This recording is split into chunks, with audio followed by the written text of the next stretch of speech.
அங்க எங்களுக்கு சளி பிடிச்சிச்சுன்னா 180 ml 180ல எம்எல் என்ன சிறப்பு? அது ஒரு சிறப்பு இருக்கு. என்ன சிறப்பு? ஓல்டு மங்க்னு பேரு. ரொம்ப லேட்டா இதாகுமா இல்ல உடனே கேட்கும். இப்ப எங்க நாங்க வாங்குற காஃப் வேணாமோ? அது இல்ல, நீங்க சளி ரன்னிங் நோஸ்னா ஆமா. ஓல்டு மங்கு, இருமல் சேர்த்து இருந்துச்சுன்னா மேன்சன் ஹவுஸ். இரும்பி இரும்பி சளி வந்துச்சுன்னா இரும்பி சளி வந்தா லாமார்டின்.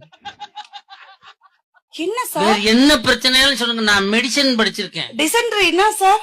டிசென்ட்ரினாவா? ஆமா சார். டிசென்ட்ரினா பக்காடி லெமன். ஓ, லெமன் போட்டா லெமன் ஜூஸ் போட்டா சரியாயிடும். ஓகே. சத்யாக்கெல்லாம் மூட்டு வலி, கை கால் ஜுனோ டயட்ல இருக்கிற மாதிரி ஒரு சிறப்பு சொல்லுங்க சார். Black gold. ஏன் எல்லாம் சிரிக்கிறாங்க? அவங்களுக்கு இந்த சிறப்பு தெரியும். மெடிக்கல்